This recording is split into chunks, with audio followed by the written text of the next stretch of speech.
معزز سامعین السلام علیکم۔ خلیل جبار کی پراسرار کہانیوں کے مجموعے سے آج 15ویں کہانی قاتل حسینہ آپ کے پیش خدمت ہے۔ آپ سب سے گزارش ہے کہ میری ویڈیوز کو زیادہ سے زیادہ لائک اور شیئر کر کے میری حوصلہ افزائی کیجیے تاکہ میں اسی طرح اچھی کہانیاں آپ کے پیش خدمت کر سکوں۔ میں اس وقت اپنے آستانے پر اکیلا بیٹھا تھا۔ میں نے اپنے خادم کو چھٹی دے دی تھی۔ میرا شاگرد امتیاز چھٹی بالکل نہیں کرتا، بہت زیادہ ضروری کام ہونے پر چھٹی کرتا ہے۔ اس لیے امتیاز کو چھیڑتے ہوئے کہتا ہوں کہ تو میرا شاگرد کم خادم زیادہ ہے۔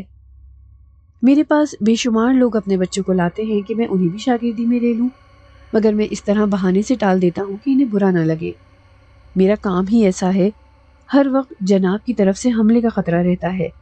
ظاہر ہے میں جب شیطانی طاقتوں کے مالک جنات سے انسانوں کو چھٹکارا دلاؤں گا تو ان کا میرا دشمن ہو جانا یقینی ہے۔ میں عملیات کی بدولت ہی شیطانی طاقتوں سے بچا ہوا ہوں، اور کچھ لوگوں کی دعائیں ہیں جن کے میں کام آتا ہوں، وہ مجھے ڈھیروں دعائیں دیتے ہیں۔ مجھے زیادہ دولت کی تمنا بھی نہیں ہے، اس لیے لوگ جو بھی نذرانے کے طور پر رقم دیتے ہیں وہ ڈبے میں ڈال دیتا ہوں۔ مجھے اس وقت بڑی خوشی ہوتی ہے جب مصیبت زدہ پریشان حال لوگوں کو مشکلات سے چھٹکارا حاصل ہو جاتا ہے۔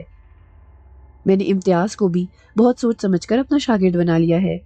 وہ بھی میری طرح زیادہ دولت کا تمنائی نہیں، جو وقت پر مل جائے اس میں خوش ہو جاتا ہے۔ میں اس وقت ایک وظیفہ پڑھنے میں مصروف تھا۔ میں نے اپنے ارد گرد حصار قائم کیا ہوا تھا۔ ایک ہفتہ قبل میرے پاس ایک شخص جس کا نام عبدالرشید تھا میرے آستانے پر آیا تھا۔ وہ بہت پریشان تھا۔ میں نے اسے تسلی دیتے ہوئے کہا تھا، عبدالرشید گھبراؤ نہیں، تم میرے آستانے پر آ گئے ہو، تمہارے ساتھ جو بھی مسئلہ ہے کھل کر بیان کرو۔ میری بات سن کر اسے کچھ حوصلہ ہوا۔ بابا جی، میں نے آپ کی بہت تعریف سنی ہے، اس لیے یہاں آیا ہوں، اور مجھے بھی پورا یقین ہے کہ آپ ہی مجھے اس مسئلے سے نجات دلائیں گے۔ تم کھل کر اپنا مسئلہ بیان کر دو، اس صورت میں تمہارے لیے کچھ کر سکتا ہوں۔ بابا جی، میں ایک کاروباری آدمی ہوں۔ کاروبار کے سلسلے میں میرا مختلف شہروں میں جانا ہوتا ہے۔ میں ایک دن اندرون سندھ کے دورے پر تھا۔ میں مختلف گاؤں سے ہوتا ہوا اپنے شہر واپس آ رہا تھا۔ واپسی پر مجھے رات ہو گئی تھی۔ جن سے میرا کاروبار لین دین تھا انہوں نے مجھے بہت روکنا چاہا، مگر میری کاروباری مجبوری تھی کہ میں چاہتے ہوئے بھی رک نہیں سکتا تھا۔ ایک کاروباری میٹنگ میں مجھے شرکت کرنا تھی۔ رات کی تاریکی ہر طرف چھا گئی تھی۔ میں نے کبھی اکیلے میں رات کے وقت سفر نہیں کیا تھا، اس لیے دل ہی دل میں خوفزدہ ہو رہا تھا۔ قد آور درخت رات کی تاریکی میں ایسے معلوم ہو رہے تھے جیسے جنات ہوں۔ جنات کو میں نے دیکھا نہیں ہے، البتہ ان کے بارے میں یہی سنا ہے کہ وہ قد آور ہوتے ہیں، اپنی شکل اور جسم کو مختلف سانچوں میں تبدیل کر لیتے ہیں۔ مجھے اچانک ایک جگہ کار کو بریک مارنا پڑا۔ میری کار کے سامنے اچانک سے کوئی آ گیا تھا۔ مجھے بڑی حیرت ہو رہی تھی کہ رات کے اس وقت اس تاریک جنگل میں کون ہے جو میری کار کے سامنے آ گیا ہے۔ میں اگر فوری طور پر بریک نہ مارتا تو کار اس پر چڑھ جاتی۔ میری کار روکنے پر وہ شخص میرے کار کی طرف آیا۔ اس کے قریب آنے پر میں چونکا۔ وہ کوئی مرد نہیں، عورت تھی، عورت بھی بہت حسین۔ میں اسے دیکھتے کا دیکھتا رہ گیا۔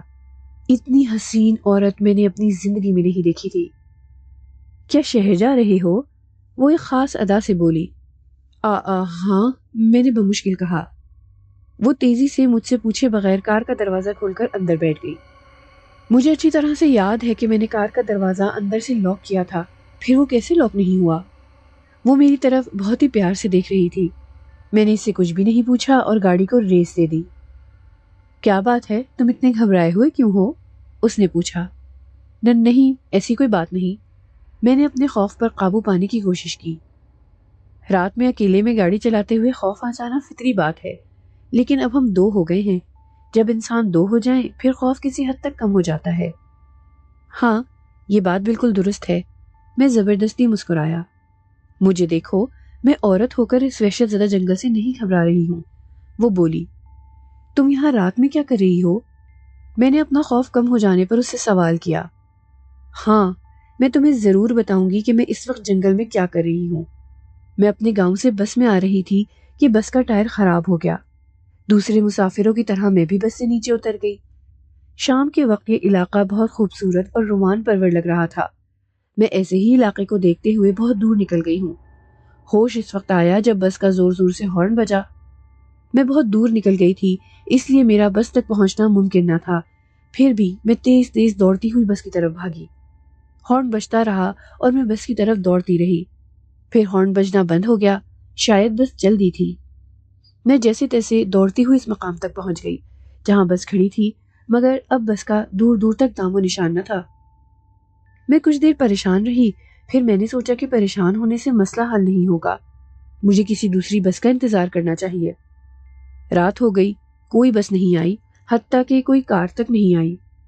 رات ہونے پر مجھے انجانا سا خوف بھی آ رہا تھا۔ ایسے میں تم میرے لیے رحمت کا فرشتہ بن کر آ گئے اور میں تمہاری کار میں بیٹھ گئی۔ بس والے کو تمہارا انتظار کرنا چاہیے تھا، میں نے کہا۔ بس کا ٹائر خراب ہو جانے یا کوئی خرابی ہو جانے پر بس سے لوگوں کا اترنا فطری عمل ہے۔ جب بس کی خرابی درست ہو جاتی ہے، کنڈکٹر بس میں آواز لگاتا ہے کہ تمام مسافر اپنے برابر والے ساتھی کو دیکھ لیں، کوئی کم ہو تو بتا دیں ورنہ ہم بس چلا رہے ہیں۔ جس کا بھی ساتھی کم ہوتا ہے وہ بتا دیتا ہے، پھر اس کا انتظار کیا جاتا ہے۔ میری بدقسمتی کہ میں اپنی سیٹ پر اکیلی تھی اور میرے پیچھے والی سیٹ خالی تھی، اس لیے کسی ایک کا بھی میری طرف دھیان نہیں گیا ہوگا، اس نے وضاحت کی۔ ہاں، میرا خیال ہے ایسا ہی ہوا ہوگا۔ ویسے کیا میں تمہارا نام پوچھ سکتا ہوں؟ لمبا سفر ہے، بات چیت کرتے ہوئے نام لینے کی ضرورت پڑ جاتی ہے۔ میں نے مسکراتے ہوئے اس کی طرف دیکھا۔ میرا نام نغمہ ہے۔ ہم دونوں بات چیت کرتے ہوئے آگے بڑھتے جا رہے تھے۔ میں کار چلاتے ہوئے بوریت محسوس کر رہا تھا، وہ بوریت دور ہو گئی تھی اور خوشگواریت نے اس کی جگہ لے لی تھی۔ میں جی بھر کر اس حسین دوشیزہ کو دیکھ لینا چاہتا تھا۔ اچانک ایک جھٹکے سے کار رک گئی۔ میں نے کار کو دھکا لگا کر ایک سائڈ پر کیا اور ٹارچ کی مدد سے اس کی خرابی چیک کرنے لگا۔ جو بھی کار کا استعمال کرتا ہے وہ تھوڑا بہت میکینک بن جاتا ہے، میں بھی تھوڑی بہت خرابی دور کر لیتا ہوں۔ میں نے بہت کوشش کی کہ کار سٹارٹ ہو جائے، مگر کار ٹھیک نہیں ہو رہی تھی۔ مجھے کار کے اس وقت خراب ہو جانے پر غصہ بھی آ رہا تھا کہ ایسی جگہ اور ایسے وقت کار خراب ہوئی ہے کہ میں کسی سے کار ٹھیک کرانے کے لیے مدد بھی نہیں لے سکتا۔ غصے سے میں نے کار کو ایک لات ماری۔ بہت غصہ آ رہا ہے، نغمہ نے میرے کندھے پر ہاتھ رکھتے ہوئے کہا۔ صبح مجھے ایک اہم میٹنگ میں شرکت کرنا ہے، ایسے میں کار کے خراب ہو جانے سے میرا سارا پروگرام درہم بھرم ہو کر رہ جائے گا۔ فکر نہ کرو اور تھوڑا انتظار کر لو، ہو سکتا ہے گاڑی خود بخود ٹھیک ہو جائے یا کوئی اور گاڑی آ جائے جو تمہاری مشکل کو آسان کر دے، وہ مسکراتے ہوئے بولی۔ ہاں، تم ٹھیک کہہ رہی ہو، بعض دفعہ میرے ساتھ ایسا ہوا ہے، کار کچھ دیر کے بعد خود بخود ٹھیک ہو گئی، میں نے کہا۔ پھر کیوں پریشان ہو رہے ہو؟ رات کا پرسکون ماحول ہے، تنہائی ہے، ایسے میں قدرت کی جانب سے فراہم کردہ موقع کو کیوں ضائع کر رہے ہو؟ نغمہ نے میری طرف خود سپردگی کے انداز میں کہا۔ اس کی بات نے میرے دل میں گدگدی سے پیدا کر دی تھی۔ واقعی میرا ذہن اس طرف گیا ہی نہیں کہ میرے ساتھ اس قدر حسین دوشیزہ کا ساتھ ہے۔ میں بہک گیا تھا، میں وہ غلطی کر بیٹھا تھا جو مجھے نہیں کرنا چاہیے تھی۔ میں بہت شرمندگی محسوس کر رہا تھا، نہ نغمہ میری حوصلہ افزائی کرتی اور نہ مجھ سے ایسا فیل سرزد ہوتا۔ میں کار میں ہی سو گیا اور جب صبح سورج کی پہلی کرن میرے چہرے پر پڑی تو میں بیدار ہو گیا۔ میں نے جیسے تیسے کار کو سٹارٹ کیا، وہ سٹارٹ ہو گئی۔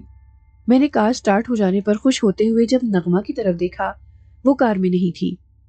کار کا دروازہ بھی لاک تھا۔ میں کار سے نکل کر باہر آیا، ادھر ادھر نظریں دوڑائیں، دور دور تک نغمہ کا نام و نشان تک نہ تھا۔ میں نے ہارن بھی بجایا مگر وہ نہ آئی۔ کچھ دیر انتظار کر کے میں نے کار کو ریورس دے دی اور گھر پہنچ کر ہی دم لیا۔ ابھی اس واقعے کو ایک ہفتہ بھی نہ گزرا تھا کہ ایک رات میں بیگم کے ساتھ بیڈ پر سو رہا تھا کہ نغمہ کمرے میں آ گئی۔ میں اسے رات کو اپنے کمرے میں دیکھ کر حیران رہ گیا اور اس سے پوچھا، تم یہاں؟ میں جب چاہوں جہاں چاہوں آ جا سکتی ہوں، مجھے کوئی روک نہیں سکتا۔ کمرے میں میری بیگم؟ میں نے کہنا چاہا۔ اس کی فکر نہ کرو، میں جب تک نہیں چاہوں گی یہ اپنی نیند سے بیدار نہیں ہوگی، وہ بولی۔ تم کیا چاہتی ہو؟ میں نغمہ کو دیکھ کر حقیقت میں پریشان ہو گیا تھا اور چاہ رہا تھا کہ وہ کمرے سے نکل جائے۔ میں اس سے خوفزدہ سا ہو گیا تھا۔ میں تم سے کیا چاہوں گی؟ وہی جو اس رات تم نے کیا تھا۔ وہ مجھ سے انجانے میں سرزد ہوا تھا، اب جان بوجھ کر وہ فیل کر لو۔ یہ کہتے ہوئے وہ مجھ سے لپٹ گئی۔ نغمہ 1 گھنٹے تک میرے بیڈ پر ہی رہی مگر میری بیگم راحت ذرا سا ہل بھی نہ سکی۔ وہ ایسی بے سدھ بیڈ پر پڑی رہی جیسے اس میں جان ہی نہ ہو۔ مجھے یہ سوچ کر خوف آ رہا تھا کہ اگر بیگم جاگ جاتی اور مجھے اور نغمہ کو قابل اعتراض حالت میں دیکھ لیتی تو وہ میرے بارے میں کیا رائے قائم کرتی۔ اس کے ذہن میں میرے لیے جو عزت و احترام تھا وہ سب خاک میں مل جاتا۔ پھر مجھے ہوش نہ رہا۔ صبح ہی آنکھ کھلی۔ یہ سلسلہ 3 مہینے تک چلا۔ ہر ہفتے نغمہ میرے کمرے میں آ جاتی۔ اس کے آنے پر میری بیگم بے سدھ ہو جاتی تھی۔ 3 مہینے کے اندر اندر میری صحت بہت خراب ہو گئی تھی۔ خون کی کمی بہت ہو گئی تھی۔ ڈاکٹر بھی حیران ہے کہ مجھے کوئی خطرناک بیماری بھی نہیں ہے، پھر بھی خون کیوں کم ہوتا جا رہا ہے۔ ڈاکٹر کے مرض سمجھ میں نہ آنے پہ میں نے عاملوں سے رجوع کیا، جس پر مجھے انکشاف ہوا کہ نغمہ ایک چڑیل ہے جو نوجوانوں کا خون پیتی ہے۔ وہ میرا بھی خون پی رہی ہے۔ اگر وہ اسی طرح میرا خون پیتی رہی تو میرا انجام بہت ہی خطرناک ہوگا۔ میں نے کئی عاملوں سے علاج کرایا مگر نغمہ کسی کے قابو میں نہیں آ رہی ہے اور وہ ہر ہفتے میرے پاس آتی رہتی ہے۔ اس نے مجھے دھمکیاں بھی دینا شروع کر دی ہے کہ میں نے اپنا علاج کرانا بند نہ کیا تو ایک ہی رات میں میرے جسم سے سارا خون نچوڑ لے گی۔ میں ڈر گیا اور اپنا علاج کرانا بند کر دیا۔ پھر میرے دوست نے آپ کا پتہ دیا تو یہاں آیا ہوں، وہ بولا۔ میں نے آنکھ بند کر کے کچھ پڑھا اور پھر مجھ پر وہ حقیقت آشکار ہو گئی۔ نوو جان، تم سے بڑی غلطی ہوئی ہے۔ وہ اس رات میں جو حرکت سرزد ہوئی اس کا نتیجہ ہے کہ وہ چڑیل تم پر غالب آ گئی ہے۔ اس چڑیل کے پاس شیطانی طاقتیں ہیں جس کے سبب ہر عامل اسے قابو نہیں کر سکتا۔ میں پوری کوشش کروں گا کہ پڑھائی کے زور سے تمہیں اس خبیث چڑیل سے نجات دلاؤں۔ میں نے اسے حوصلہ دیا۔ مجھے اندازہ ہو گیا تھا کہ وہ اتنی آسانی سے میرے قابو نہیں آئے گی۔ اس نوجوان کی خاطر مجھے بھرپور کوشش کرنا پڑے گی۔ مجھے پورا یقین ہے کہ میں اپنے مقصد میں کامیاب ہو جاؤں گا۔ کمرے میں کسی کی موجودگی کا احساس ہونے پر میں چونکا۔ کون ہے؟ میں نے پوچھا۔ میں وہی ہوں جس کے لیے وظیفہ پڑھ رہے ہو، وہ بولی۔ ظاہر کیوں نہیں ہو رہی ہو؟ میں نے پوچھا۔ میرے کہنے پر وہ ظاہر ہو گئی۔ وہ انتہائی بدصورت شکل کی بوڑھی عورت تھی جسے دیکھ کر بھی گھن آ جائے۔ میں جس کے لیے وظیفہ پڑھ رہا ہوں وہ تو بہت ہی حسین چڑیل ہے۔ چڑیل اور حسین یہ ناممکن سی بات ہے۔ چڑیلیں جادو کے زور پر حسین ضرور نظر آ جاتی ہیں لیکن حقیقت یہ ہے کہ وہ خوبصورت نہیں ہوتی، وہ بولی۔ تم میرے پاس کیا لینے آئی ہو؟ تمہیں خبردار کرنے آئی ہوں کہ یہ وظیفہ پڑھنا چھوڑ دو ورنہ کیا؟ میں نے مسکرا کر اس کی طرف دیکھا۔ میرے پاس شیطانی شکتی بہت ہے، میں تمہیں جلا کر بھسم کر دوں گی، وہ غصے سے بولی۔ سوچ کیا رہی ہو؟ عمل کیوں نہیں کرتی؟ میں دھمکی نہیں دے رہی، میں واقعی تمہیں جلا کر بھسم کر دوں گی۔ مجھے معلوم ہے تم دھمکی نہیں دے رہی ہو بلکہ جلا کر بھسم کرنے آئی ہو۔ پھر کیا سوچ رہی ہو؟ جلاؤ نا مجھے، میں نے ہنستے ہوئے دیکھا۔ مجھے ہنستا دیکھ کر وہ غصے سے آگ بگولا ہو گئی اور کچھ پڑھ کر مجھ پر پھونکا۔ آگ کا شعلہ میری طرف لپکا مگر وہ میرے گرد حصار سے ٹکرا کر غائب ہو گیا۔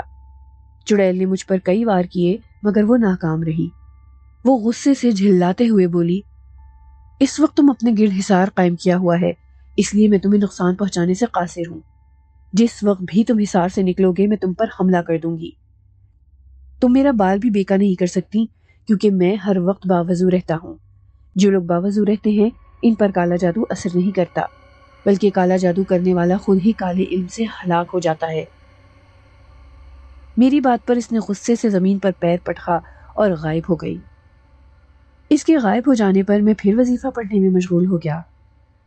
2 دن گزرنے پر جب میں وظیفہ پڑھ رہا تھا کہ وہ چڑیل پھر آ گئی۔ اس بار وہ غصے میں نہیں تھی۔ میں اس کو دیکھ کر مسکرایا۔ آج کیا دھمکی دینے آئی ہو؟ میں دھمکی دینے نہیں بلکہ ایک آفر کرنے آئی ہوں۔ کیسی آفر؟ میں چونکا۔ تم اگر یہ وظیفہ چھوڑ دو تو میں دولت سے مالا مال کر دوں گی۔ دولت سے مالا مال؟ میں زمین میں چھپے خزانوں کے بارے میں جانتی ہوں۔ اس دن تم مجھے جلا کر بھسم کرنے آئی تھی، آج دولت سے مالا مال کر دینا چاہتی ہو۔ آخر عبدالرشید میں ایسی کیا بات ہے؟ میں نے پوچھا۔ میرے پاس شیطان کی بہت بڑی شکتی ہے، یہ سب ایسے ہی حاصل نہیں ہو گئی، میں نے بہت جتن کیے ہیں، جب کہیں جا کر یہ شکتی ملی ہے۔ میں ہمیشہ کے لیے امر ہو جانا چاہتی ہوں۔ ہمیشہ کی زندگی پانے کے لیے مجھے 100 آدمیوں کا خون پینا ہے۔ خون پینے کا عمل اس طرح کرنا ہے کہ جس شخص کا میں خون پی رہی ہوں وہ خون پینے سے ہلاک نہیں ہو جاتا، اس وقت تک میں دوسرے شخص کا خون نہیں پی سکتی، میں نے 99 آدمیوں کا خون پی لیا ہے، اب عبدالرشید کا 100واں نمبر ہے۔ اگر عبدالرشید میرے خون پینے سے ہلاک نہ ہوا تو میں ہلاک ہو جاؤں گی۔ اب میں کسی اور شخص کا بھی خون نہیں پی سکتی، میں مجبور ہو گئی ہوں۔ اس سے قبل میں نے عبدالرشید کا علاج کرنے والے عاملوں کو ڈرا دھمکا کر علاج کرنے سے روک دیا تھا۔ تم باوضو رہتے ہو، تم پر میرا کالا علم نہیں چل سکتا، اس لیے میں نے دولت کی آفر کی ہے۔ مجھے ہر حال میں عبدالرشید کا علاج رکوانا ہے، ورنہ میری موت یقینی ہے۔ اس کا مطلب ہے کہ تم عبدالرشید کو ہلاک کر کے ہمیشہ کی زندگی پالو گی۔ ابھی تم 99 آدمیوں کو ہلاک کر چکی ہو، 100واں شکار عبدالرشید ہوگا۔ ہمیشہ کے لیے زندگی رہ جانے پر تم نہ جانے اور کتنا انسانیت کو نقصان پہنچاؤ گی۔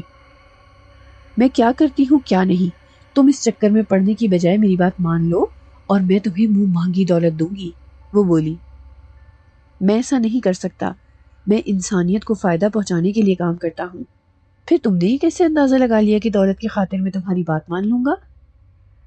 تم دولت کو ٹھکرا کر اپنا نقصان کر رہی ہو، میں کوئی اور راستہ نکال ہی لوں گی، لیکن عبدالرشید کو کسی صورت میں نہیں چھوڑوں گی۔ تم عبدالرشید کا کچھ بھی نہیں بگاڑ سکتی، میں نے غصے سے کہا۔ میرا غصہ کرنے پر وہ غائب ہو گئی۔ اس کے جانے پر میں دوبارہ وظیفہ پڑھنے میں مشغول ہو گیا۔ 2 دن گزرنے پر وہ پھر میرے سامنے تھی۔ وہ میری منت سماجت کرنے لگی۔ میرے مسلسل انکار پر اس نے مجھ پر حملہ کر دیا۔ اس نے کئی وار کیے، اس کا ہر وار خالی گیا۔ وہ جنونی حالت میں آ گئی تھی، ایسا لگ رہا تھا جیسے وہ اپنے وار خالی جانے پر دیوانی ہو گئی تھی۔ وہ ہر حالت میں مجھے نقصان پہنچانا چاہ رہی تھی، یہ جانتے ہوئے بھی کہ میں حصار میں بیٹھا ہوا ہوں، ایسے میں اس کا کوئی بھی وار اثر نہیں کرے گا، پھر بھی وار کر رہی تھی۔ میں نے جب سے وظیفہ شروع کیا تھا، وظیفہ ختم ہونے پر پانی پر دم کرتا تھا۔ اب وقت آ گیا تھا کہ میں اس پانی کا استعمال کر سکوں۔ میں نے فوراً وہ پانی چڑیل پر اچھال دیا۔ جیسے ہی پانی چڑیل کے جسم پر پڑا، اس کی چیخ نکل گئی۔ پورے بدن میں آگ لگ چکی تھی۔ وہ چیختی چلاتی راکھ کے ڈھیر میں تبدیل ہو گئی تھی۔ میں نے اس راکھ کو ایک ہتھیلی میں بھر کر ایک کونے میں رکھ دیا۔ میں جو چاہ رہا تھا وہ ہو چکا تھا۔ تب عبدالرشید کے پاس آنے پر میں نے چڑیل کے ہلاک ہونے کی خوشخبری سنا دی، جسے سن کر وہ خوش ہو گیا۔ عبدالرشید، تم جو یہ تھیلی میں راکھ دیکھ رہے ہو، یہ چڑیل کی راکھ تمہیں دریا میں بہانی ہوگی، میں نے کہا۔ ٹھیک ہے، میں اس چڑیل کی راکھ کو دریا میں ڈال دوں گا، عبدالرشید خوش ہوتے ہوئے بولا۔ اس نے مجھے اچھی خاصی رقم دینا چاہی، مگر میں نے مسکراتے ہوئے رقم دینے سے انکار کر دیا۔ عبدالرشید، میں یہ کام خدمت خلق کے جذبے کے تحت کرتا ہوں، دولت کی مجھے ہوس نہیں ہے۔ تم جو رقم دینا چاہ رہے ہو، یہ رقم کچھ بھی نہیں ہے۔ اس چڑیل نے مجھے کئی خزانے دینے کی آفر کی تھی، مگر میں نے انکار کر دیا، اور میں نے تمہارا علاج کر کے ثابت کر دیا کہ مجھے خزانے حاصل کرنے کا نہیں، خدمت خلق کا شوق ہے، میں نے کہا۔ میری بات سن کر عبدالرشید نے سر جھکا لیا۔ آج میں بہت خوش تھا۔ میں نے خزانوں کو ٹھکرا کر ثابت کر دیا تھا کہ مجھے دولت سے پیار نہیں ہے۔ دولت سے اگر دلچسپی ہے تو صرف اتنی کہ ضروریات زندگی پوری ہوتے رہے، اور بس۔ اگر آپ کو ہماری کہانیاں پسند آ رہی ہیں تو ہمارا چینل ضرور سبسکرائب کریں، اور ساتھ ہی ساتھ بیل آئیکن کو بھی دبائیں تاکہ ہماری تمام کہانیاں آپ کو سب سے پہلے مل سکیں۔